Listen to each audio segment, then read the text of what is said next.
Monday, July 28th, to order, and if you would mind joining me in the Pledge of Allegiance, please. I pledge allegiance to the flag of the United States of America and to the republic for which it stands, one nation, under God, indivisible, with liberty and justice for all. All right, if we could have a roll call and determination of quorum, please. Pro Tem Ford, Here. Councilmember Comparoni, Here. Councilmember Sarowski, Here. Councilmember Dandelides, Here. Councilmember Lamb, Here. Councilmember Mosher. Here. We need You a have motion quorum. to excuse Teresa Rutt. Support. We have motion and support. All in favor? Aye. Aye. Opposed? Thank you. Presentations, I don't believe we have any on our list. I think we're good to move on. Call to the public. Each person wishing to address the village council shall be afforded an opportunity to do so. If you wish to comment, please stand or raise your hand to indicate that you wish to speak. When recognized, give your name and address and direct your comments to the chair. We have a 4-minute time limit, and these are non-agenda items on this call to the public. Do we have anybody? Seeing none, we'll move on. Public hearings, none on our list. And item 7, approval of the agenda. By order of the president, chair, no matters will be discussed after 9:30 unless council votes to continue the meeting. Council? Approval of the agenda? I'll make the motion to approve the agenda. Support.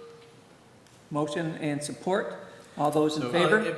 Oh, I'm sorry. If I could just mention, we're requesting that item D, Marine Watercraft Ordinance Amendment, Introduction and First Reading, be removed from the agenda. That ordinance needs to be reworked. It was not the intention of administration to be changing the times or activities on the lake in any way. And so there was some confusion on that. We will rework it and bring it back to council. That being said, do we still have the motion in support? Yeah, Having minus, removed? yeah, minus 10. So do we want to revise to remove Board that? is amended, yeah. Yeah, well, that's what I'm asking. So made the motion, Mr. Camproni did, and he changed it to remove item D, and support by Mr. Sarowski based on that. Then all those in favor, say aye. Aye. Opposed? Thank you. Consent agenda. All items on the consent agenda are approved by one vote. And I will read through those. Pay application number 2 for Park Avenue retaining wall replacement project, final pavement. Approval of village, item B, approval of village council regular meeting minutes, July 14th, 2025. You missed the first one. Pay application? Hey, you have the wrong agenda. Receive council. I have the wrong agenda. Let me use this one on the computer then. Yeah, it's different. I apologize. Yeah, it was added to the Oh, agenda as item. I see. Yep. All right, then, item A, then on the consent agenda, receive council member resignation, Carl Sarowski. Item B, pay application number 2, Park Avenue retaining wall replacement project, final payment. Item C, approval of village council regular meeting minutes of July 14th, 2025. Item D, receive and file of DDA regular meeting minutes of June 17th, 2025. Item E, receive and file Parks and Recreation regular meeting minutes June 24th, 2025. And item F, receive and file of invoice distribution report for July 29th, 2025. Mr. Dandelides? So I would request to move item A, receive the resignation to the regular agenda, please. And we'll put that as, since we removed 10, item D, it'll be under 10. 9A, I'm sorry, 9A. Well, if we move MML up to D, then it will be item E under that. Okay, any other? I'm sorry, just for correction, that would be moved to item 9A. 9A, sorry. Yep, thank you.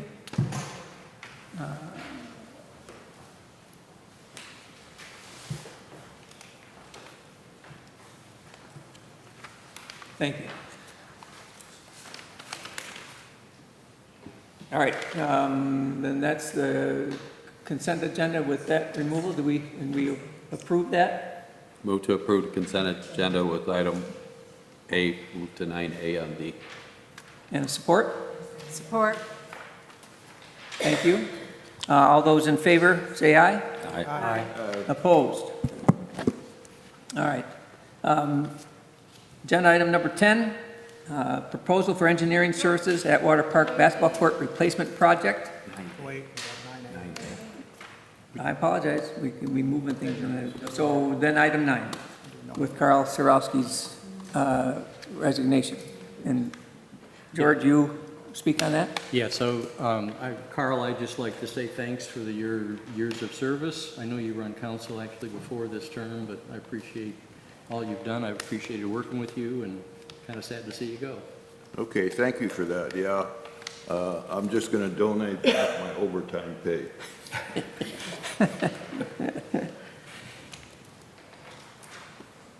Thank you, and I've already expressed similar sentiment.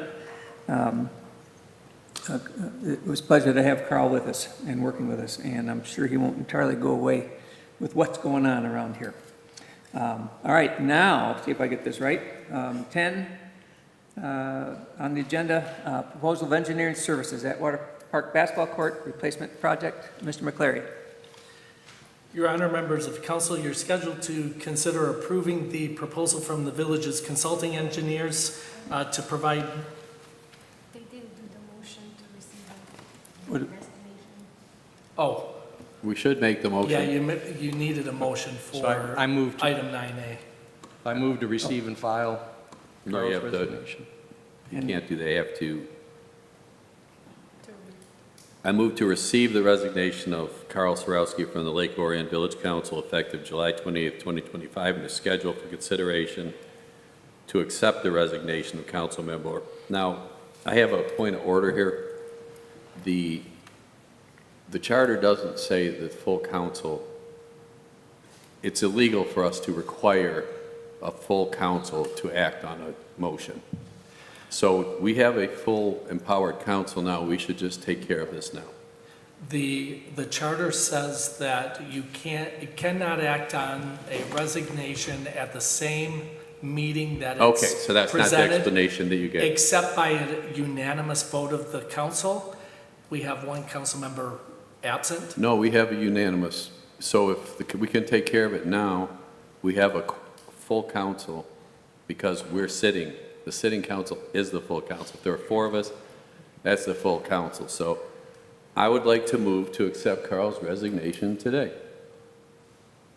Why drag it out for, another 2 weeks? Why not? I mean, why drag it out? Carl, do you want us to drag it out, or you just want us to get over with? I guess they don't want me to go? Yeah. The other issue, how can you vote on it? On its own? So, yeah, I can only tell you what the charter says. The charter says that you cannot act on a resignation at the same meeting that it's presented, except by a unanimous vote of the council. You have one council member absent tonight. No, we don't. And We don't. The full council, see, the way the law reads is the full council is sitting. An absent member is not part of the council. They've been excused. So you can't require 7 people to be here to run the government. So I'm just saying it's a procedural issue that you guys are misunderstanding. So the resolution is to receive Carl's resignation. He submitted the thing, which we should receive it. Not delay receipt it, we should just receive it. That's the way the protocol is set up. If the full council votes to receive it, then it's accepted. If one of you votes no, then it is not accepted. That's the protocol And then we'd have to vote on it again. then we'd have to vote on it, at the next meeting. So I just say we just receive it, vote on it, and if you guys want to keep him, vote no. If we had a motion, but no second. What was the motion? To receive Carl's resignation, to accept Carl's resignation. Support. Okay, so we can just vote. Is that it? Yeah, that's it. Mr. President? Is that Mr. it? President, it's up to you. Well, we have those two things, so all in favor, say aye. Aye. Aye. And opposed? No. Okay. Now, item 10, proposal of engineering services at Water Park Basketball Court Replacement Project. Mr. McCleary. Thank you, Your Honor. Council, you're scheduled to consider approving the proposal from the village's consulting engineers to provide design, bidding, and construction engineering services for the Atwater Park Basketball Court Replacement Project. The village's 2025-2031 draft capital improvement plan, which is scheduled for approval by council at your August 11th meeting, identifies this project as a priority for the current fiscal year. The engineering services will include completion of a topographic survey of the site, preparation of construction design and bid specifications and contract documents, preparation and submission of soil erosion permit application documents to the Oakland County Water Resources Commissioner, construction staking and inspection services, and conducting wage rate interviews for Davis-Bacon grant requirements, and processing pay requests for council approval. It was pointed out that the engineering proposal assumes construction of a full varsity-size basketball court. The Parks and Recreation Advisory Committee last year had sought a price quote for a junior varsity basketball court. So the engineer is prepared tonight to talk about changes to the proposal for a smaller basketball court if that is what the council desires. With that, Your Honor, if it's okay, I will ask our engineer, Carol Thurber, to come up and answer any questions you may have and expand on my explanation. Good evening. The proposal that you had received from, and I can't remember the asphalt contractor, actually I have it right here. Thought I did. From the asphalt contractor, Patrick Crusoe, assumed a 31 or 3,400 square foot basketball court, which doesn't meet junior high school or of course regulation. I'm not sure exactly what size they were planning on. So after speaking with Wes today, we did prepare two revised estimates for a junior high school size court, which is 42 by 74, and for a high school size court, which is 50 by 84. The engineering's the same. I mean, it's 10 feet one way or the other, so the engineering fees would be the same. However, it would be up to the council or the Parks and Rec to decide exactly which court you want to put in there. Furthermore, the proposal that had been proposed by the asphalt contractor was an east-west facing basketball courts, and outdoor courts are north-south, obviously, because the light and then things like that. So they're almost always prepared in a north-south direction, too. So I can answer any other questions.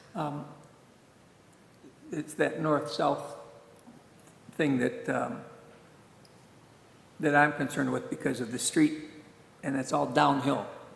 Correct. And granted, when I'm playing, that I never miss, so won't go down there, but other people aren't as, anyway.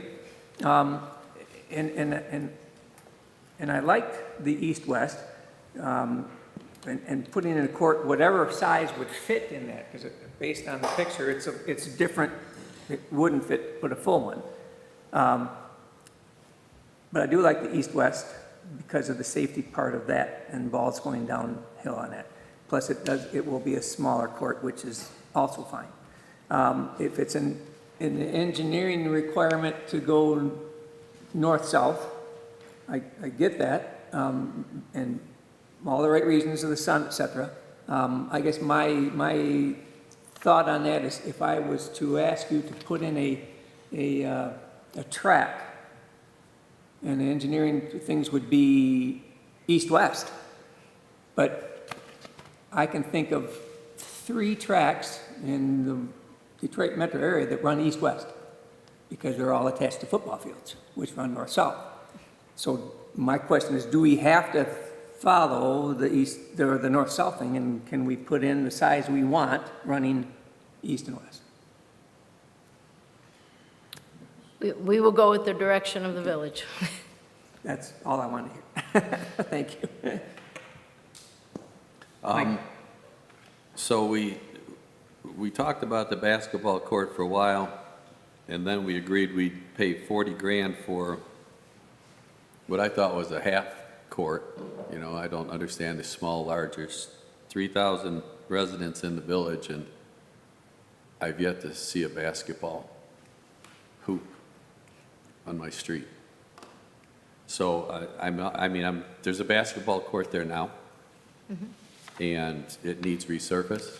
And I thought we were given $40,000 for that, but now we're into 85 grand with a full-size court, and we need to put a fence around it to keep the balls from going out into Atwater. And all is a big change. It's a 112% increase over what council allocated. I'm not supporting that.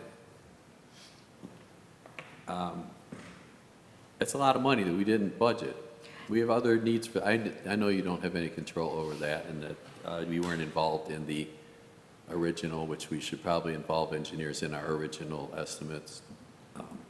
But so I just, east, west, north, south, too much dinero is what my comment on this particular item. I just drove by there and it looks fine. There's a hoop and a nice flat spot, and but we need to improve the character of the pavement, so I think we should focus on that. Thank you. Mr. Danielidis? So do we have a cost estimate for a junior high and a senior high size? Yes, I did prepare them. Another thing I'll note is that the original proposal that you had also didn't include any base underneath the asphalt, which it's a significant amount. For the junior high school size court, the site improvements were $62,000, and for the high school size court, $70,000. 72? 70,000. And that was, again, because they had not included a base underneath the asphalt. Our asphalt costs were pretty close. We were probably maybe a little more conservative on our earthwork and turf restoration. My costs were based on, I literally just received bids 2 weeks ago for a basketball court that I designed in Warren, so I used those costs. The backboard and the pole that they used a, get my email. They had used a Triton. They used the Brute series, and we had used the Tyrant series. That's about $1,000 difference in pole, so you could go with the lesser pole for sure. Little things like that.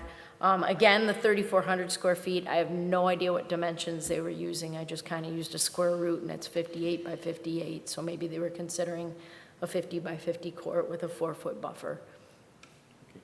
So being the Which is a council half rep court. on the Parks and Rec committee, I know this is something that the Parks and Rec committee really wants to do, is get that basketball court taken care of. I was surprised when I read this and saw the $85,000, because that was, like Michael said, it's over twice what we had allocated.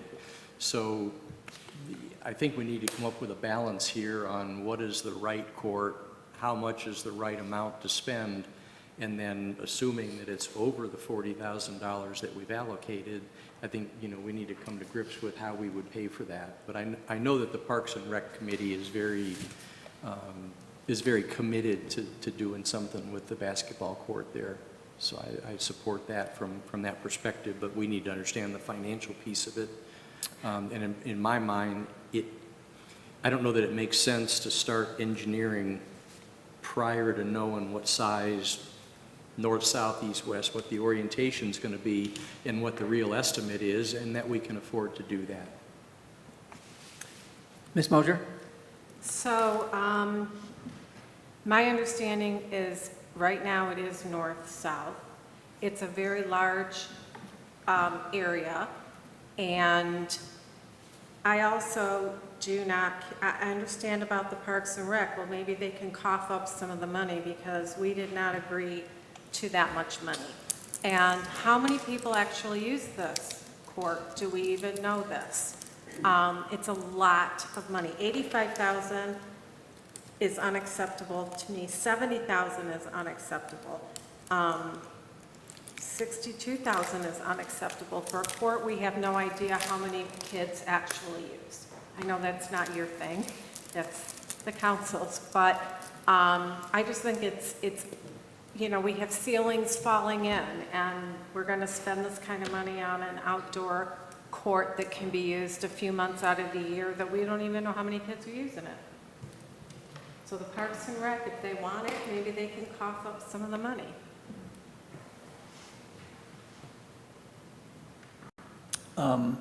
Just a comment for Mr. McCleary to address George's question. I know on our recommended motion, well, somewhere in there, we would have to have a budget amendment to cover any difference. So where would that money come from? It would come from the general fund balance, and we do have money available for the project.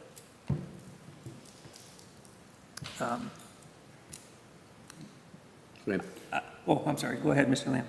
You know, Darwin, when you just say we have money available for the project, that's $45,000, so we can make that money available for a different project. You could. Okay, so just when you throw that out glibly like that, you know, you didn't have, the money's not sitting there for the basketball court. It's our general fund balance. Right, but my question was just about that, so. So we have priorities, and we should probably discuss them prior to spending the extra $45,000.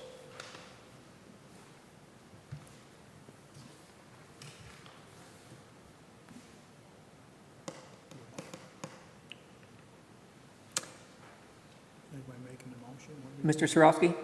Yeah, I think based on the fact that we have money in the budget, I think it's a great use to add an additional basketball court to the community.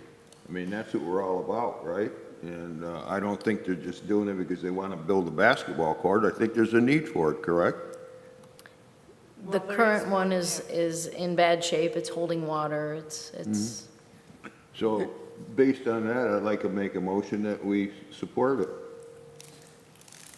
Can I offer I want to include some things that Mr. Danielidis mentioned, and that's to have determine the size, because that's going to affect the overall cost. And so if I were to ask that you amend that, I would ask that we look at the JV size and run east-west, and then approve it based on the amount that was quoted for the JV size basketball. So we're, I think, supporting, as far as it needs replacement, period. And usage, yeah, it gets used. And I think you can look at any park thing and say, well, who uses it and that's not how parks work. Parks are there, and if they're well maintained and supported, people will come and use it. There's no two ways about it. So, Go ahead. yes, go ahead, Alex. Okay, like I said, we approved the 40 grand, and they're asking for twice as much. I'm totally against it because of that reason. The parks thing, we had a basketball there on the Bellevue, they just took it out. Nobody missed it. Nobody even missed it out there. I can't, you know, when it's costing me a couple bucks to flush my toilet every time, I have problems forking out 40 grand for the kids to play. I have problems with that. I mean, they should be out there playing and all that, but that's kind of where I stand on that. Mr. Lamb? I gotta make a motion to refer this back to the village manager to address this issue of the $45,000 over the approved amount that we struggled to get from, and we had the meetings with the parks and the CIP. We struggled to get the $40,000. Now all of a sudden it's 85 is available. This needs to go back to staff. So make a motion to send it back to staff for them to look at this and give us a more reasonable presentation than just like, here, hire the engineer and take 45 grand out of the budget from somewhere else. So the money was not budgeted. It's well over double the cost. I have no problem supporting a project to replace the existing basketball court, but I didn't vote to enhance a full-size basketball court or any of that kind of stuff, okay? We barely got agreement on the $40,000, so I would appreciate some support in that motion to send this back to Well, staff. we have a motion on the floor Okay. for Mr. Sarowski, and whether or not he amends it to fit the JV requirement in east-west, Yeah. you do that. Do we have support for that motion? Yes, I support it. Well, let's vote that one, and Let's vote. Since it includes money, is a roll call? Well, before, Vote. can I say one more Yep. thing? So I'm going to vote no for that one because I do believe that we need to go back and really identify what makes sense, because there's a couple other things that come into play. One of them is, and I know the proposal on the table is going to have, there's a swing set that's going to have to be moved, so there's cost associated with that too. And is there a way that we can get a basketball court in there that's not going to require moving the swing set? We Something- did revise the concept plan today and shifted things north to avoid moving the It swing would set, go- oh, yes. Okay. And And it's a little flatter up there, too. so I still think I'm going to vote no for this because I still think there's more homework to do before we sign off on it. Okay, let's vote on the motion that's on the table, and then we'll listen to another one. Is it roll call because of money involved? Okay. Councilmember Comparoni? No. Councilmember Sarowski? Yes. Councilmember Dendrides? No. Pro Tem Ford? Yes. Councilmember Lamb? no. Councilmember Mosher? No. You got 4 no's, motion failed. All right, thank you. Mr. Lamb? I make a motion to send this item back to the manager's office for reevaluation and, full presentation to the council. Support. We have motion and we have support. This is, all in favor, say aye. Aye. Aye. Opposed? All right, motion passes. Item 10, B, Village Hall steeple repair. Your Honor, council is scheduled to consider approving the final recommendations of the Village Hall Steeple Repair Ad Hoc Committee regarding the preferred method for addressing the needed repairs to the steeple and the interior ceiling of the council chambers. And if it's okay with you, Your Honor, I will turn it over to whoever wants to speak on behalf of the committee to present the recommendations. I will start, and then I'm sure Mr. Lamb will have more to say but we did get together and climbed up there and took a look, and I think my main emphasis is how do we correct in here? The easiest, the cheapest, and not continue to delay that. And if I'm just looking, start from here, going up, the recommendation was to remove and disassemble the steeple, then replace the roof with the normal roof line that the rest of the building has. And then that allows us to waterproof that and then get started on the interior. Anything else seemed to be more extensive, and we run into cost issues with that. There was some talk about saving the steeple. It's an 11 by 11. I'm not sure how high it was, but even to use the largest portion of that sits right on the roof as a replace the picnic site that we have out front with that structure, and maybe knock out the walls, have the big beams, the historical beams that are put that together with, and try to reuse the steeple, repurpose it. So, Mr. Lamb? Yeah, I was impressed that Stan climbed all the way up to the top with his little phone flashlight. That was shaking the whole way. The steeple's in bad shape, but the village hall is built like a brick outhouse. So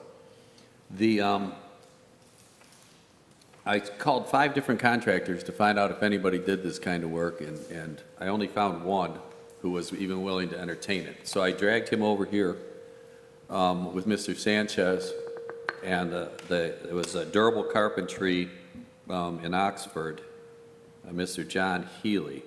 And so he came back twice. We talked about the different options, and he said that his carpenter company could take the steeple down in several pieces and put it on the yard for us.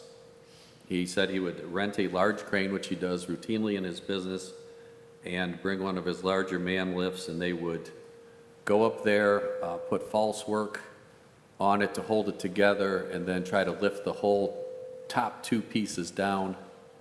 And then the way it's set up is if you cut the big square at the bottom off at the roof, there's a huge supporting framework underneath the roof that supports the existing roof. So the fill-in piece would be very, very easy to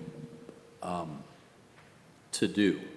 So unless the thing disintegrates upon disassembly because of its age, we may be able to take it down and save it for whatever use, even if it be perhaps a historical study, photographs, or repurposing.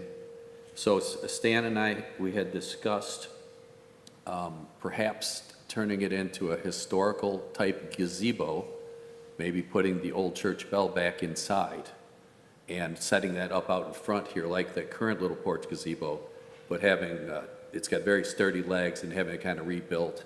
So I went one step further, and I contacted the Dominic Mosheri, because they are always looking for community enhancement projects where they have their projects.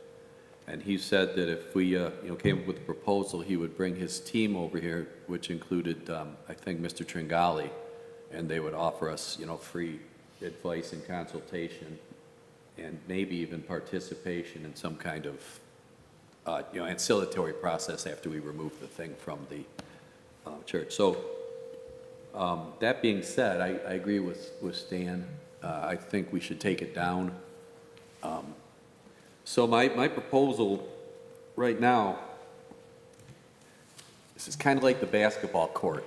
If we engage an architect and an engineer for a scope of work in a disassembly project and a bidding package, this is a kind of a difficult project. So I'm going to propose that we empower the village manager to enter into a design build type contract, and I will let him start with this contractor, who I know personally and have done work with in the past, and see if they can work out the project, as opposed to preparing expensive contract documents and specifications and running the cost way up. I think they had original repair quotes. What were they, Mr. Sanchez, the 2 quotes you got previously for just waterproofing the thing? There was a significant gap that they were. This was just to waterproof it, not remove it, correct? Yeah. It What more were than- the, More than double this cost. so it's more than, it's like 100 grand, right? Yeah, so. One, I think, was 70-some thousand dollars, but then the other one was like 180,000 or something. So I think that it would be in our best interest to allow, since it's not that large a project, to allow Darwin to negotiate as opposed to putting this out for bid specs and all that stuff. It's I showed this, it was a simple project. The roof repair is very simple. The difficult task is to remove the steeple. So this contractor feels totally capable of removing the steeple. And then the roof repairs after that would be simple. So we don't really have to touch the main building at all. The way things built is we can just cut the 4 legs and take the whole thing off. We don't have to disassemble. It's a pretty clean cut. So there really is no design necessary. So any comments from anyone else? My motion would be to authorize the village manager to enter into a design build contract to remove the steeple in accordance with this proposal. And if he doesn't feel comfortable with this contractor, then he can seek out another. But I believe this is a project that needs to be negotiated with the contractor, where you take him in and work with him as opposed to just having people come in. So this is the proposal we have received totals $54,125 to completely remove the steeple, bring it down to the yard, and then patch the roof to match the existing shingles. So that's half of the price that they got on the open bid market to just try to repair the thing. So I think it's a pretty... And my only question is to Darwin, does that follow procedure? If the council's simply authorizing administration to try to work out a design-build contract and have further discussions with this contractor and then make a determination as to whether or not we want to work with this contractor. Yeah. If it comes back to you, it would require that you waive the bidding requirements because this is over $50,000 and our purchasing ordinance requires anything over $50,000 has to be competitively bid and authorized by council first before we go out for bid. Can we then, so the guy told me there's room in this to work with. So I'm willing to amend my motion to limit it to the $50,000. I'm confident you'll be able, We need to find somebody else also. We can't just go by one. I know they already have been bidding it. Well, The that was a totally different bid. Yeah, so he can, no, Darwin can handle it though. I want to let him have I want to take this and give it to him and, Well, based on what Darwin said, that 50,000 limit, yeah, then let's take that route. yeah. My thought would be to take that route and see what we come up with. Yeah. And if it doesn't work, then the bid process would have to kick in. Okay, so the motion would be to proceed as described, within the budget purchasing requirements of $50,000. Motion has been made. Do we have a second? Second. Any other comments by council? Mr. Danielides? So I have 2 questions. How much do we have in the CIP for this? I recall this being in the CIP. So can we cover $50,000? We budgeted 60. We budgeted 60,000 in the previous fiscal year. We didn't spend those funds, so that's going back into the fund balance that will have to be reallocated in the current fiscal year. But it was 60,000 that we... It was 60. Okay. And my second question is, so this gets the steeple into the front yard. I think we need to plan beyond that. I don't think we're going to leave the steeple in the front yard. So I think we need to understand what's going to happen with that and what are the cost implications with that, because realistically, that's part of this project. And then the other aspect of this, I think, is we know that we've got folks in the community that are very interested in the historical preservation aspects of what we do in the village. And I don't know, but perhaps folks would like to see the steeple back up on the roof from a historical preservation standpoint. So I don't know if we've considered that. But I do think that there's enough folks in the public that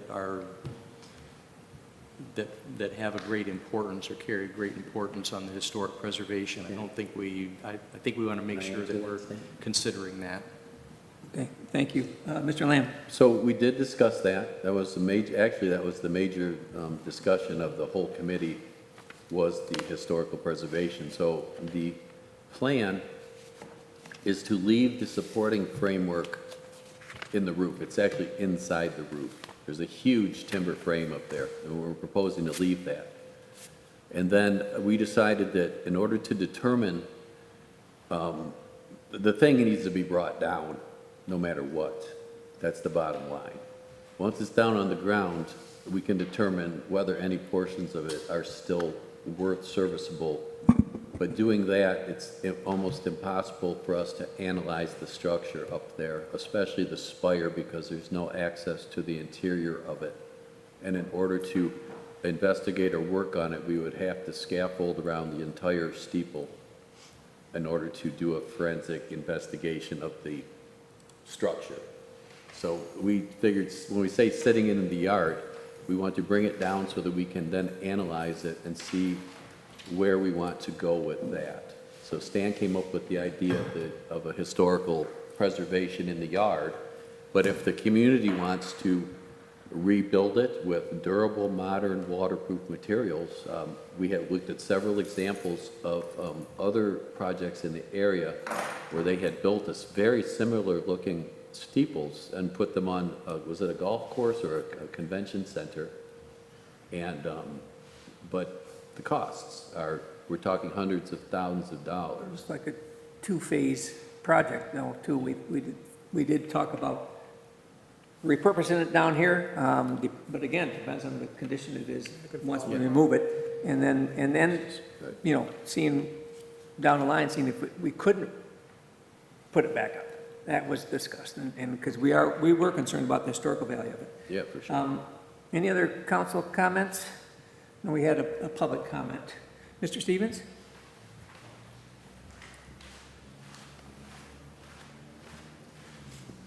Gary Stevens, 311 North Shore.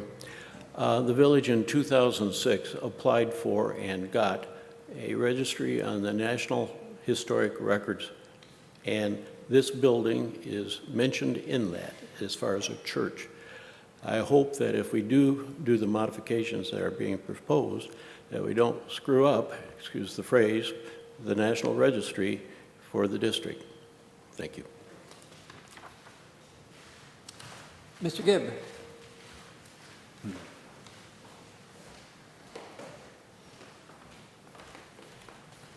Good evening, Matthew Gibb, Lake Orion DDA.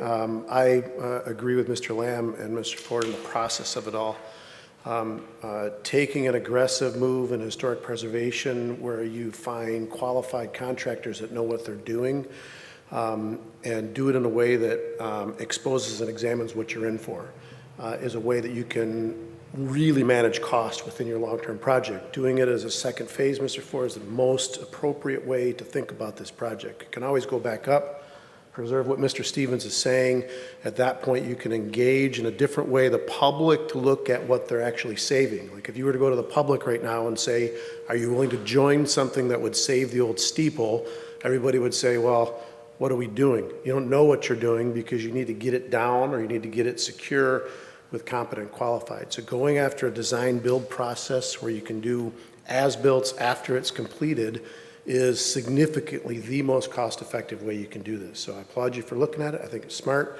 The DDA, in very similar fashion, as we all know, are attempting to do historic preservation of 4 of the 18 structures at the lumberyard.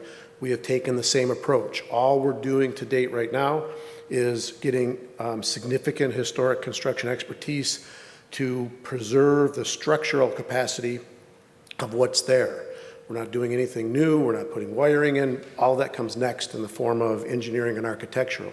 We're saving and cramming down very significant cost in those services by finding competent contractors that could deconstruct some of this in a very, very simplistic historic preservation way. When I say it's not simplistic, as Mr. Lamb knows, in doing it, but in a way that saves your budget. So I would strongly support the direction that you're going. If we, with our cadre of historic contractors that we've been able to pull into what we're doing, can be of any help in the formation of it, we would help. The last thing is, to the question about making apples and apples from a quote and bidding process up to $50,000, extremely smart way to do it. Allows the village manager to work with Mr. Sanchez and others with knowledge to create a multiplicity of different cost proposals to you. Those may vary a little bit. That's completely fine. Those standards have been tested in our court system for 100 years. It gives him the flexibility where he feels that there might be an anomaly simply to bring it back, Mr. Ford.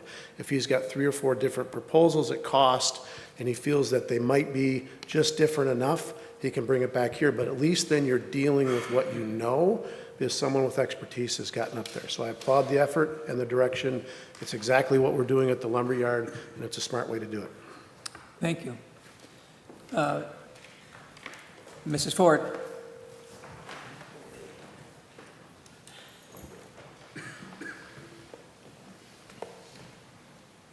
Rosemary Ford, 225 North Broadway.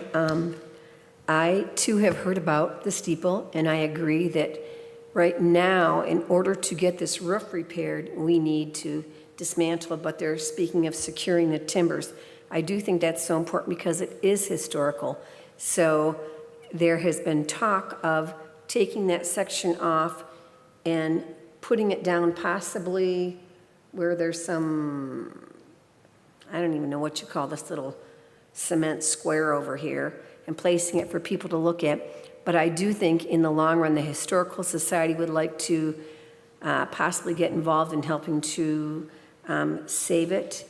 And I think we could do a SOS, Save Our Steeple, in the community, because I do agree with Mr. Dandelides and others that it is important. So hopefully down the line, we can get that steeple. But currently, from what I understand from everything they've looked at, the best way to get this roof repaired is to remove that so we can get that. So if we can get this part done so we can move forward here, then get the other part replaced and hopefully get our steeple back. I just don't want it left by the wayside going, yeah, well, okay, yeah, we talked about that, but we're just going to put it to the side. So I understand what you're doing, but eventually I'd like to see that steeple replaced, salvage, whatever it takes to do so. Thank you.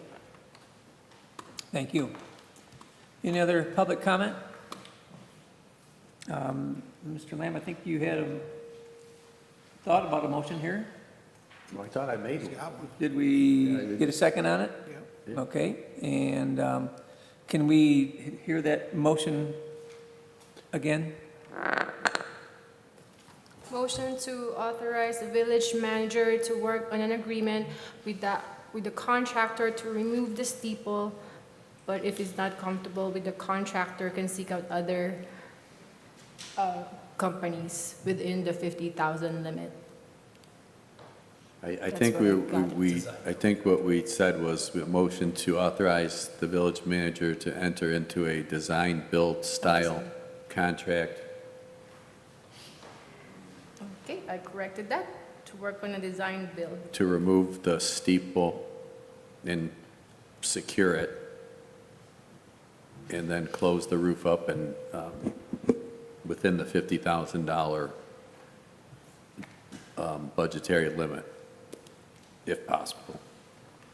And then we recommended that he can start with this estimate. And we had a second, I believe. I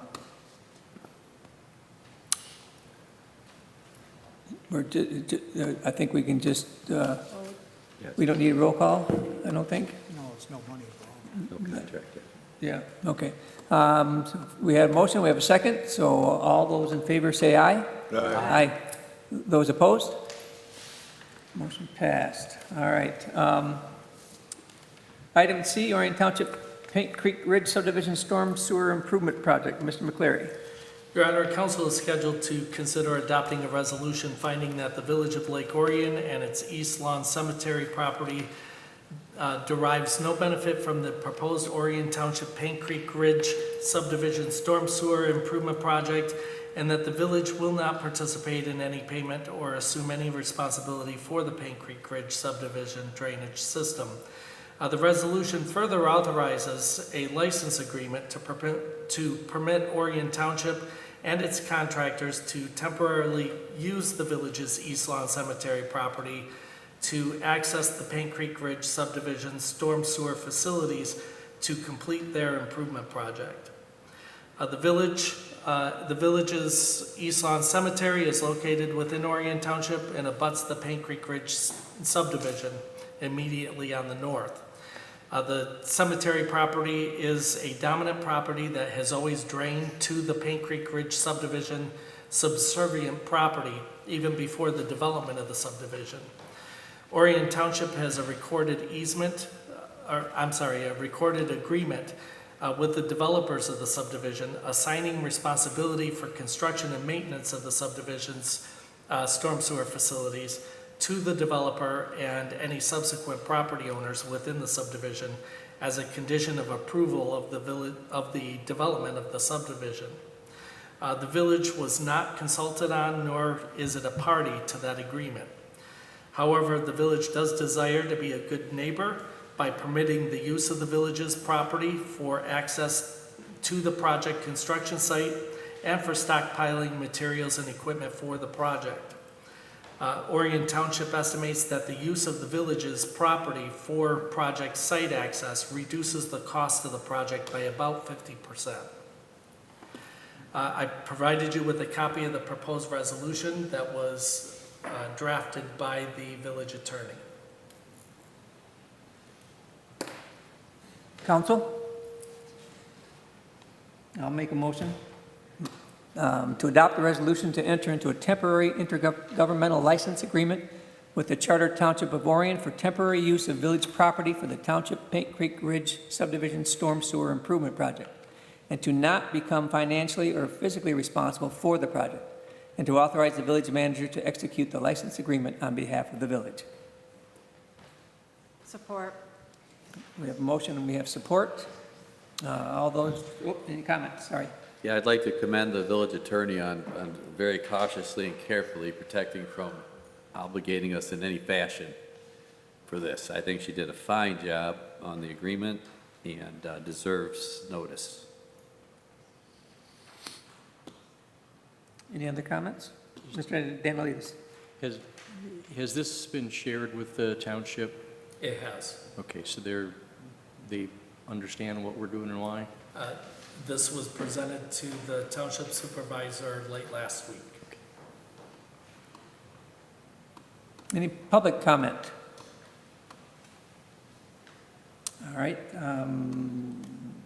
All those in favor, say aye. Aye. Opposed? Motion passes. The last item on our agenda, the MML annual meeting, voting delegate appointment. Mr. McCleary? Your Honor, this is a routine item that comes up every year. The Michigan Municipal League's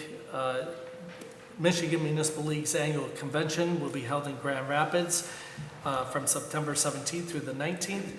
The League's annual meeting is scheduled for 4 p.m. on Wednesday, September 17th. At that time, the MML membership will be voting on certain items. We have the option of appointing a delegate and alternate delegate to the annual convention. There are some times when we see council members who are interested in attending, or staff members, if the council wants to appoint a staff member. And there are other times when we don't attend, but that's at the option of the council. Council? Anybody want to do it? I did talk to Teresa Rutt, and she's willing. We can also designate an alternate, and I can take that unless, A question? yes. Darwin, do we have to spend money? There's a couple hotel stays, dinners. How much does something like this cost if we send someone? That's important. If we're looking at 3 nights, we're probably looking at per person, probably close to $1,000 per person. I'm assuming $250 a night at the hotel. So somewhere between $750 and $1,000 per person. Yeah, I mean, I personally don't see a need for anybody to go. The MML is an organization that, you know, we get benefits from them, but I don't know as our representation matters. And I know Ms. Rutt said that she did have relatives to stay with if we do send her. So it would lower that cost. Well, if she wants to, you know, if she wants to cover her own accommodations, I would be happy to make a motion to authorize her to go and maybe pay for her meals. But I don't even see why we need to go. Well, let that be your first motion. Okay, I move that we just acknowledge this and let it go. We have a motion. Mr. Danielides.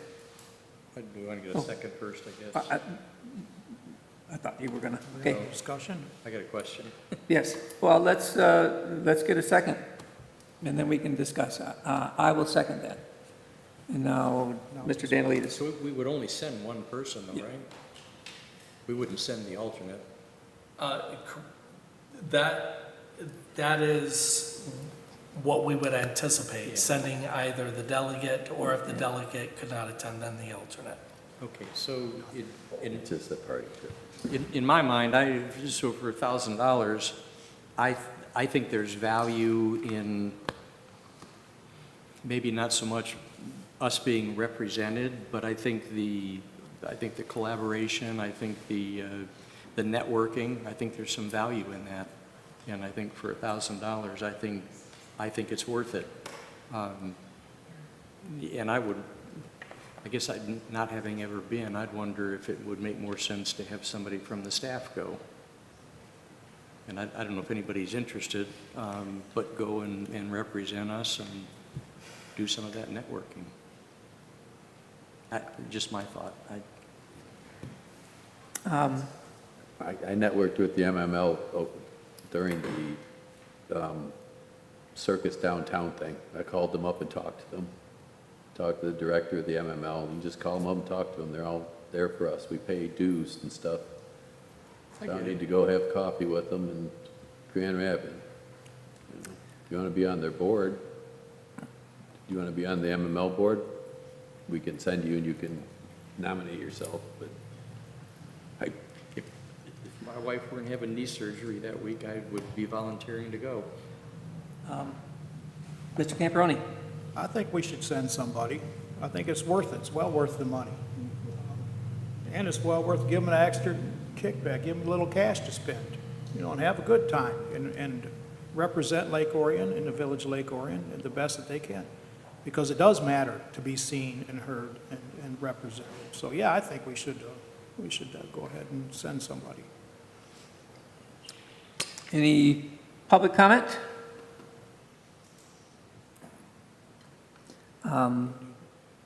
Well, we have a motion on the floor in a second to not send anybody.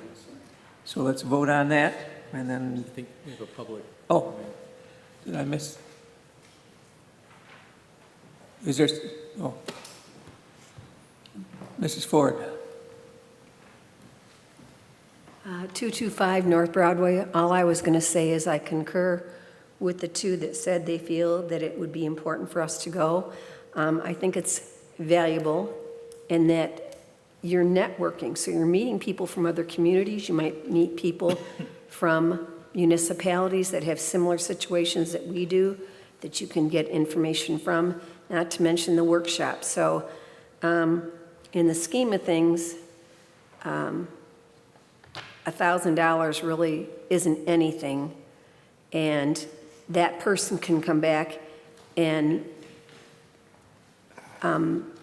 the hope would be that they would be able to share with us some valuable information that we might find beneficial in helping this community to move forward. So thank you. Thank you. All right, we do have a motion, so let's So the motion is to do not it or send, not? not to send anybody. So if it So if we vote. passes, then, yeah, if we vote no, then we'll have a second motion to nominate somebody. Okay? So all those in favor, say aye. Aye. Opposed? No. Nay. So we'll do roll call? So our motion is not to send anyone right now, right? Right. Okay. Councilmember Comparoni? No. Councilmember Sirowski? Yes. Councilmember Danielides? No. Pro Tem Forward? No. Councilmember Mosher? Yes. Councilmember Lamb? Yes. 3-3. Yeah, so it's even 3-3. So that fails. That fails. Motion fails. So do we have I will make a second motion to designate Teresa Rutt as the Village of Lake Orion's voting delegate to cast the vote of the village at the Michigan Municipal League 2025 annual meeting to be held on Wednesday, September 17th, 2025 at 4:30 p.m. and to designate myself as the alternate voting delegate. Support. We have a motion and support. Any comments? So I guess Yes. I'd just like to ask, is there somebody on the administration staff that would volunteer to go? We all have our own professional conferences that we attend. This is something that is very valuable for elected officials to attend, and MML really tries to encourage elected officials. On top of that, I will just be getting back from my vacation, so I really can't leave Okay. the Thank you. community. Okay, motion and support. All those in favor say aye. Aye. Those opposed? No. No. So 2-1 no. We doing Do roll call. another roll call? Councilmember Mosher? No. Councilmember Lamb? No. Pro Tem Forward? Yes.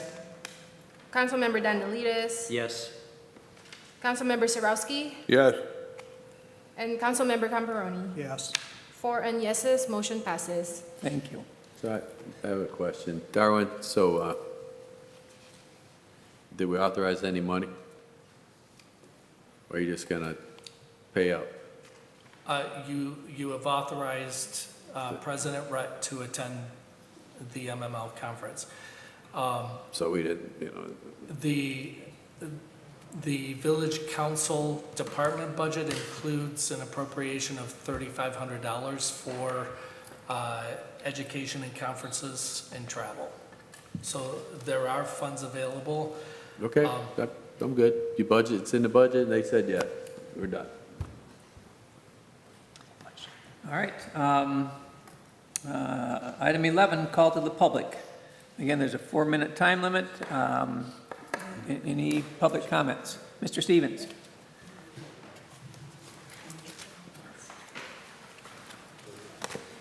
Harry Stephen. This pertains to the marine watercraft ordinance that was going to be on the agenda tonight.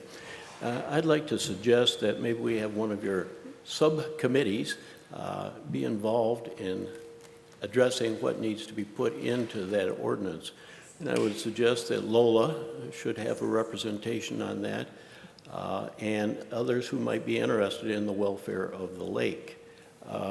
Such things as rubbish, which was written into one of the ordinances that was pertaining to the docks, Some boats have toilets on them, ordinances that relate to that.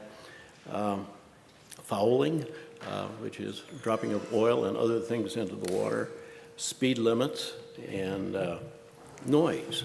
We have a preponderance of noise that should be addressed. And these are items that people who are on the lake are knowledgeable of and can assist in the formation of the ordinances that address those types of problems that are on the lake. The current standard that we have as far as when you cannot tow something behind a boat is 1 hour after sunset. Well, if you remember the 4th of July fireworks, 1 hour after sunset, it is dark. It's dark. And so fitting something into sunset, as sunset being sunset, that's pretty definitive, and people can still see at that.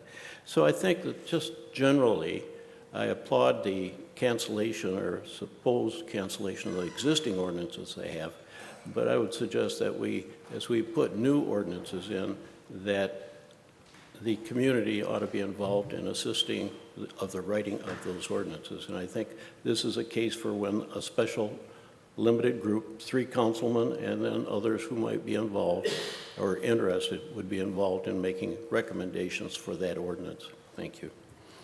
Thank you. Any other call to the public? Ms. Ford?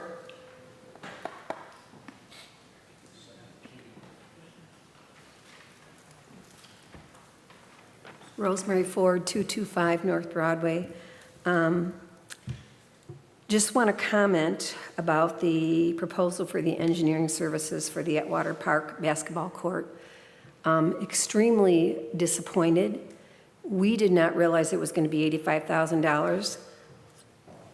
Talked to some people today, made some calls, and they had us for a full court, and we did not propose a full court. However, we were taken aback by the price that they quoted because we had gotten an estimate of $40,000. Granted, we did not know about that, I'm going to call it subsurface. But as I recall, last fall, this council made a commitment to support Parks and Rec. We're not trying to abuse things, but this basketball court is in really bad condition. And there are people that play on that thing. We thought we would make a difference by having 2 backboards so that more people could play on it. I don't know how many of you have been there. I used to live there, and I know that a lot of people paid. I've driven by or played. I've driven by there and see people playing. This is something for the older kids to do. But last fall, you guys made the commitment that you would support Parks and Rec. The comment was not appreciated that, well, Parks and Rec can come up with the money because, as you know, when you were discussing budget and what to do with Parks and Rec, you decided to keep us at $5,000 because it did come up as to considering giving us a budget of $10,000. And instead it was, let's keep them at 5, and then they can present things to us, and we will see if we can work that in. And my understanding is they were working on this. So I hope that we can come to some resolution, because at this point, with that basketball court, if something's not approved, then I think they're just going to have to tear the sled up, because as it stands, it is a liability, and it's easy to say, oh, let's just resurface it. That basketball court is so far gone, I believe that's beyond it. So I hope in the future that I had a councilman make the comment that the council doesn't care about Parks and Rec, and I'm the one that said, no, I don't believe that to be true. I do think you guys care about us. Granted, we're small, we understand we're a recommending body, but we would hope that we would have your support. That figure was astronomical, but let's hope that something can be worked out so that we can move forward and offer the community something else for their recreation. Currently, at this time, we have talked to the township. We are not getting any support. We have brought the point up to them that we as village residents pay township taxes as well as village taxes. So we were hoping that they would be willing to share a portion of that with us. It has been brought up in the past. However, this year, when we went to them, it was myself, and Teresa Rutt. We met with them, but currently they cannot give us any funding. They came right out and said they're dumping everything into black. However, they're going to be willing to walk around and see our parks, but at this time, there's no money. So if you guys can come up with something better, we'd appreciate it. But it really was disappointing, like I said, because we've been working on this for 2 years, and we're thinking finally there's an opportunity, and it's another setback. So it's just hard to take. But thank you for listening.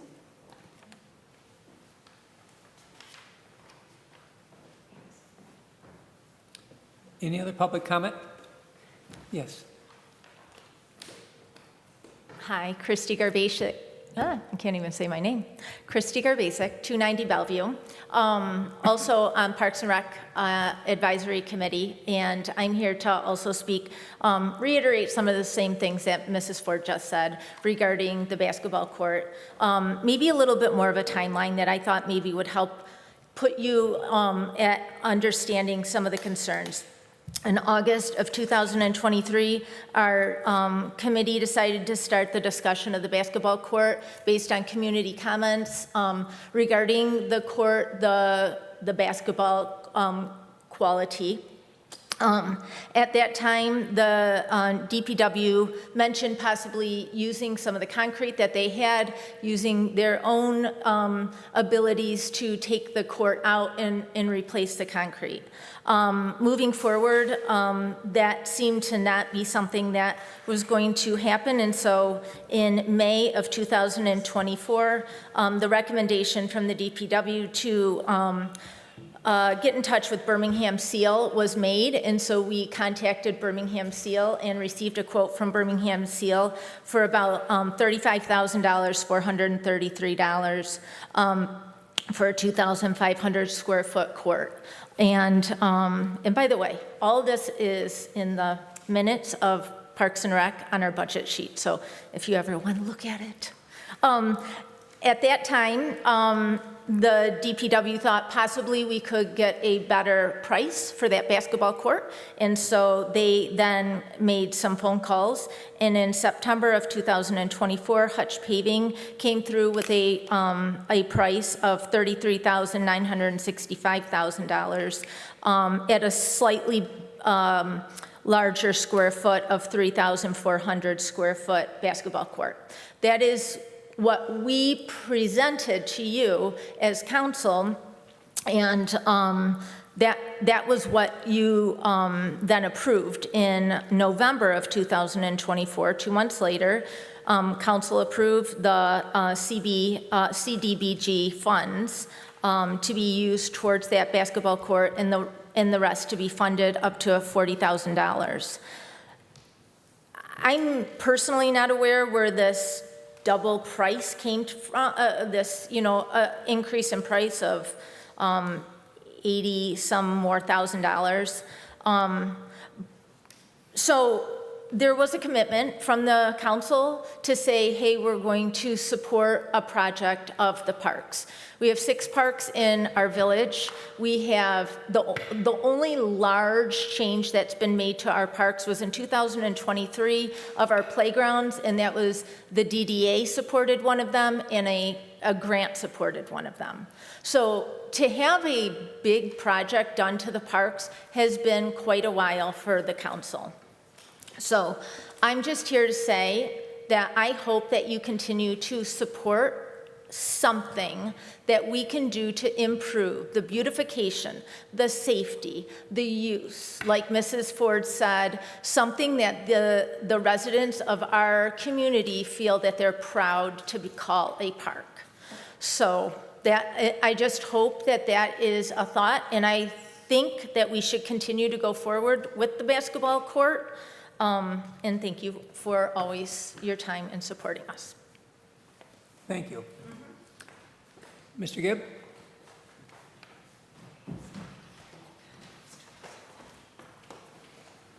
Good evening again, Council. Matthew Gibb, Lake Orion DDA Director. Just some quick updates for the Council and the public. There's a lot of public watches. So from an infrastructure standpoint, the DDA repaved a big section of the TAR parking lot, which is the lot at 115-ish, or 116 across the street from, 115, across the street from the DDA office. It had fallen into substantial disrepair. We found out when we pulled the asphalt that when the repairs were done for water lines and everything else, they just put it right over the top of a bunch of junk. So we had a little bit of a change order, but that's okay. Many of the trees downtown have died over the last couple of years, so we've incrementally went through. I brought in my my pruning chainsaw and some other things. We've cut those down underneath those steel grates, the iron grates that are there, and we purchased some black planters to keep it safe. They'd become a really good thing for the smokers of this town, ashtrays and whatnot. So we're trying to do some temporary things, and you'll see us out there doing some of those things. As it pertains to the lumberyard, our DDA meetings that happen every month are pretty robust in that. There's reports every month that go in the lumberyard page on the DDA website. But just a quick update from here. Part of the reason the cost went to $85,000 is because somewhere along the line a decision was made not to get qualified contracted bids that were in quotes that could be really refined into exactly what you need. Instead, they said, oh, let's have our engineers create plans. Anytime that happens in a municipal setting, you're going to get 2 and 3 times the cost. This is why the DDA is not doing that at the lumberyard. And I know it's causing a lot of anxiety. That can't possibly be my 4 minutes. But No, it's not. I know that's causing a lot of anxiety. I want this council to trust the fact that there is significant expertise behind what we're doing there. Structurally, we're working every week, sometimes every day, with the building officials and the inspectors to do things that we can do in a way that does not require us to spend. If you recall, we quoted architectural services. The minimum bid was $156,000 to do drawings, that as we got into the deconstruction and the salvage structurally of those, what we're saving, would have been redone maybe 3 to 5 times. That's just why we're not doing that. So I would encourage you to ask any questions of me at any time.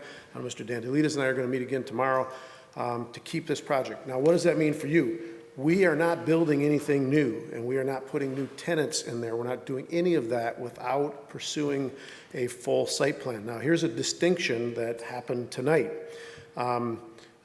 This property is owned by a public authority created by you, and we are intending to go the private developer route of bringing you a fully engineered site plan process that you're not doing for things like basketball courts and water and all those projects, but we're doing that anyway. And so I want to implore to you and to the public that we could make arguments legally that we don't have to do that, but we are doing that to not exempt ourselves from it. That does not mean that the steps we're taking are defining anything. I know in the last few weeks, everybody's very up in arms. Oh my gosh, they've authorized to possibly build structures there. They're talking about a bakery going in there. They're talking about a boutique hotel. We are. And we're spending money to get the scope. And I was very pleased tonight that the discussion points were exactly what we're going through, which is, well, why don't we find out, like what do we really want to put there and what would that cost before we start spending money on engineers and architects and dumping money down a bottomless pit. That argument you made is exactly what we're doing.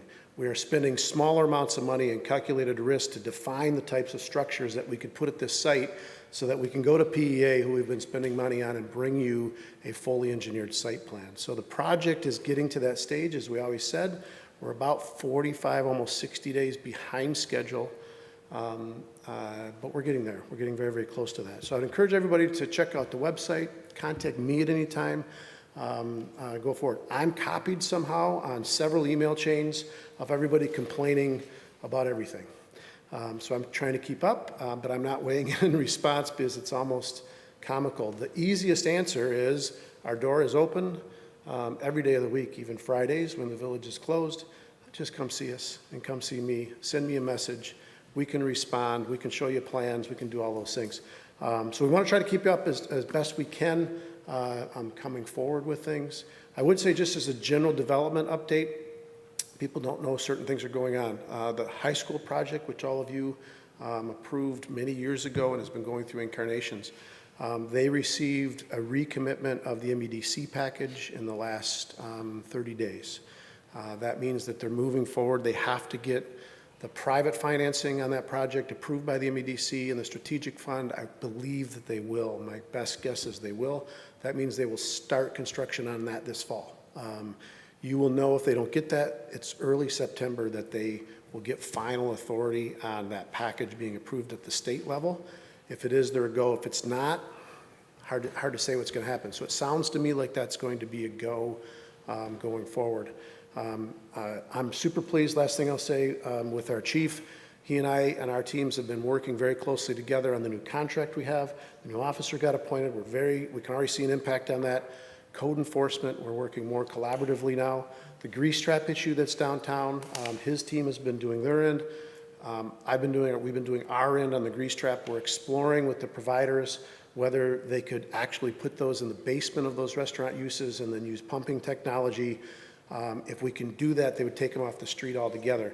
Immediately, the Johnny Black's ownership was able to come out and clean up their problem. We're working with Mr. Zaraga on his, so a big applause to the effort that the chief's doing there. It's making a difference already, so we'll stay after all of that, and I think that's probably my 4 minutes. Thank you, Mr. Ford. Thank you. Any other public comment? Yes. Yeah, Don Kendry. Last time I spoke to Mr. Ford, he asked me a question. He said, if there's water running under that parking lot, how come it isn't so obvious? Well, if Mr. Ford would have taken the time to walk over to that parking lot, 2 houses from his house, he would have noticed that that parking lot has been repaired over a half a dozen times because of all of the cave-ins in the parking lot. Now, another reason this isn't so obvious is because they like to keep filling in the holes and diverting the water another way. Then they like to go over the blacktop like they just did 3 days ago and cover everything up and paint it and make it look real pretty while the water is still flowing under the parking lot. Now, I've stood here and said this for the last 5 years. I've got a witness that's coming to court with me in the next month, and they're going to testify that what I seen and what they seen is still there. It hasn't been fixed because this village doesn't want to fix where it's coming from. It's coming from under Jackson Street, flowing through the village or through the apartment complex parking lot, and it keeps caving in and they keep filling it in, patching it. It has since gone across the street, Shadbolt, toward Flint Street, flooded out my buddy's backyard, caused his backyard to cave in to where they've had to fill it in, and where the house burnt down on Broadway between the 2 buildings, it's even washed out through there to where they've had to fill it in. So how much more obvious would you like it to be, Mr. Ford? All right, as for my second thing, now, people on this bench don't seem to like to answer questions. That's against law. That's against the law. The law being U.S. 42, 1943. It is a violation of viewpoint discrimination. Just because I have a question and you don't want to answer it doesn't mean you can shut down and not answer my questions. This is a violation of my rights. When I go to court next month, I will be bringing the chief, I will be bringing Wes, I will be bringing Darwin with me, and we will explain to the judge how they continue to cover the parking lot issue and all the water draining down through the village. And me and my lawyer just took a little walk through this village and walked down by the creek where the water is pouring into the creek, coming out through the vents and coming out under the ground. So, until people get this parking lot fixed, you know what you're looking at? You're looking at another road washing away. Just like what just happened over here, down on Orion Road.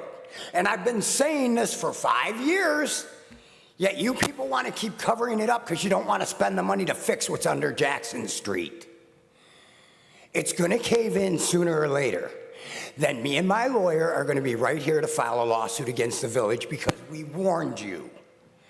I've been telling you for 5 years what's running under that parking lot, and you continue to ignore what I keep saying.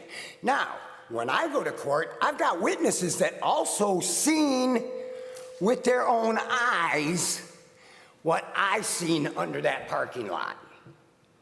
And they're going to vouch for what I'm saying, because I'm not the only one that's seen this. And you're not going to make me look crazy, and you're not going to say, oh, that isn't happening, because it is. It did, and it was, and it still is. And until this issue gets fixed, you're going to have a washout problem coming. And if you think that road down there on Orion was a problem, what are you going to do when there's a fire in the apartment complex and the fire truck falls through the parking lot? Thank you. Have a good night.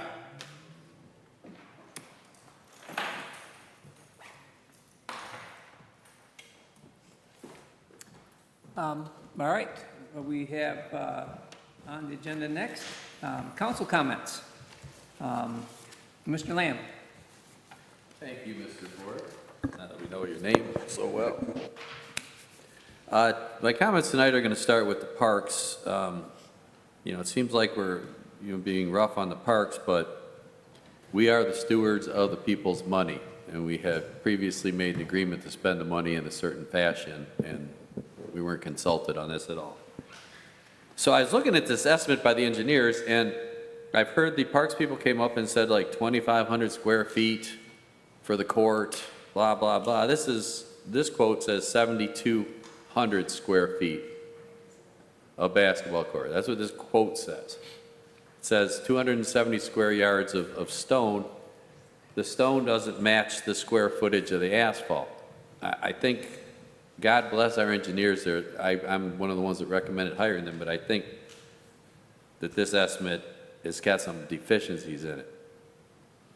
So I really would like to ask the village manager to take some time with this and assess what size court we are going to build. And if they would like to consult with me, I would be happy to help with the figures and numbers, or with Carol, to make sure that their estimate adequately reflects what we want to build. So I'm not sure this estimate adequately reflects anything other than a governmental bid, as someone earlier mentioned, a governmental bid. $6,500 goal post. I don't know what a goal post costs. $6,500 each for a post with a rim with a, I think, what level of play do we have here? Survivability is what we want on our playgrounds. We want something that will survive. So, steel. So anyway, I think even the estimate is conservative, is how I would say that politely. The estimate is conservative, and indeed, like Mr. Gibb mentioned, I'm going to talk about him next, the bid mentality quite often does not serve for small projects. The village can adequately manage a little grading and a little gravel and a little paving. We in-house. That's something I think our DPW could handle to manage a project like that in-house. So if you were to choose to do a design build style thing with this little basketball court, I think you get a lot closer to the $40,000. And I'd be willing to form a committee to spend some time to help manage that project if we decided to not do a full engineering contract. Second, I want to thank Mr. Gibb for his support of our concept with the steeple and our attempt. And I want to apologize him for criticizing him so heavily about trying to stabilize and maintain the existing wretched buildings at the lumberyard. Okay? I understand now tonight, clearly his intention is to survive the structures so that he can do something with them in the future. And I got many emails from Mr. Johnson, Corey Johnson, reflecting on the lack of permits, the lack of documentation, the lack of site plans. And I've also have a promise from him he's going to bring a site plan of some kind. Whether he prepares it himself is fine, but he needs to bring the site plan into the planning commission and get it approved. So, if he feels comfortable, that's fine. But I appreciate the fact that he's spending this money. I'm sure he's using the money for the historic preservation money, open space money, to do these preservations right now instead of using the bond money. But I want to point out to him that those structures need to have certificates of occupancy prior to any citizens going into them. And I think tonight you acknowledged that. And that would be the Orion Township Building Department's building official, Mr. Goodlow, putting his name on those people's lives. So I was really glad to hear your comments tonight, so thank you. All right, I have a vision for you, so just show up at the Planning Commission in August like you promised, and I think a lot of your detractors will disappear. That's enough, isn't it? Why are you looking? That's way enough. Thank you. Mr. Camperoni? Yeah, what he said. Okay. No, I also support the parks. No, you had your time. No, I wanted to thank Carl. Wait, No, you do it Carl, later. thank you for your service. Mr. President, shut him up, would you? Interrupt you because I liked you. All right. But anyway, I do support the parks. But man, you got to admit, when you 40 grand and 85, that's a big difference, and you just can't blow that off. Now, me personally, I would just kind of blow that money. I'd just spend it because I like to spend money. But that's other people's money, and I can't spend it like that. The car show downtown yesterday was awesome. I don't know if anybody made it down there. It was really good. There was some stuff down there. This one car had a door; it didn't open; it slid into the fender. It was really sweet. A lot of people. I was really happy to see that. And last but not least, I want to thank Carl for being the person that he is. I've known Carl for 25, 30 years, and he's always been community oriented, and everything he's always done, he's always put other people first. And I'd just like to say thank you to Carl for going on the board. And that's about all I got for that. Thank you. Mr. Dandelides? So again, Carl, thanks. I said it earlier, but thank you again. I'd like to talk a little bit about the parks also. The conversation, the discussion that we had tonight, I don't feel was lack of support for the parks. I feel that there is support for the parks, and particularly on the basketball court. If you look at the discussion and what was presented tonight, was to authorize spending $11,000 for very specific engineering on something that is not what we, the Parks and Rec Committee, had thought we were doing. It was something different, and I'm not sure where the disconnect was, but it would not have been responsible, in my opinion, for us to have authorized beginning that engineering until we really know, till we all agree on what it is that we want and what we agreed to for the $40,000. So I recognize the disappointment, I understand the disappointment, but I think if we look at it from a different vantage point, I think that what we did tonight was to authorize the due diligence and the homework that needs to be done so that the project that we undertake is what we want and what is needed in the community. And I think we all got kind of flustered with the $85,000 because it hit us all by surprise, myself included. So I guess I'm a member of the Parks and Rec Committee. I would ask you, my cohorts in the Parks and Rec Committee, trust us to do the right thing, do the homework, and come back with a project that we can all support. Because I think that there will be support. Once we really narrow this down to what we want and what we can afford and what makes sense, I think there will be support from this council to move forward. So I ask you to bear with us for right now.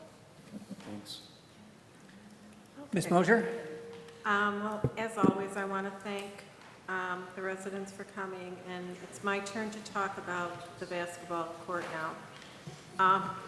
I'm really happy that it's being used Ms. Christie, I'm really happy that it's being used, and I just want to clarify, I'm not against it at all. I voted for it when we voted. What I don't agree with the cost. I think it's exorbitant.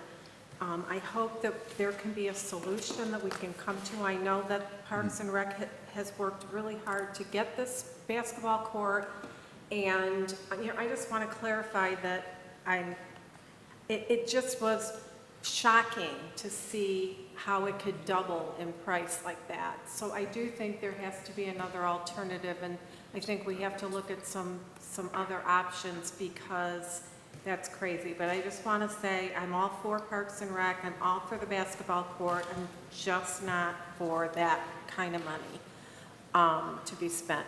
And I also want to thank Carl for sitting next to me all these years, and I wish you luck. Thank you. Mr. Sarowski. Yeah, I wrote a letter of resignation, and it states, I just moved out of the village of Lake Orion into Orion Township by 2 houses. And state law requires that to be on the village council, you must have residency in that village. So I am hereby issuing my letter of resignation, subject to the council's approval. It was an honor to be elected and to serve on the council, and I hereby regretfully tender my resignation. I'm hoping to help out on other projects, perhaps on the DDA, which doesn't require a board member to live in the village.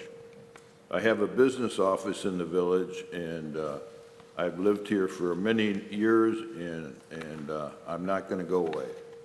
Thank you. Thank you. I have a few things. I noticed a posting by Orion Township asking for volunteers to help on their Orion Township Environmental Resources Committee, and with their goal being to help preserve and enhance the natural beauty of our community. Something to look for if you're interested in helping out. We're all part of the township. Along with that, I want to thank the people that showed up for some of the cleanup items that our Parks and Rec coordinated. I know they've been at Greens Park already, and we helped with Children's Park, getting volunteers and students to help clean things up, some things that aren't always gotten to. So it was time well spent. The car show, as has been mentioned, was really good, and it was nice to see the community show up for that, and to remember that it was part of the Lake Orion Police Association fundraiser deal. So I hope the donations went well for them. I know the library also sponsored the reading at Children's Park, and going by there at the time, it was very well attended.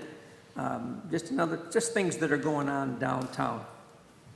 I'd like to thank Matt Gibb for his DDA update, and I'd like to thank Parks and Rec for the work that they put in, and hope that that we can get that thing straightened out and get it approved.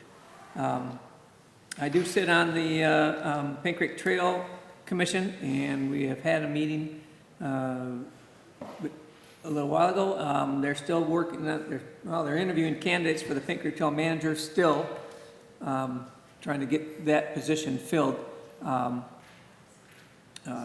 because all the current commission members are taking on responsibilities in addition to what they're doing in their own communities. And then, Carl, thank you very much for your service.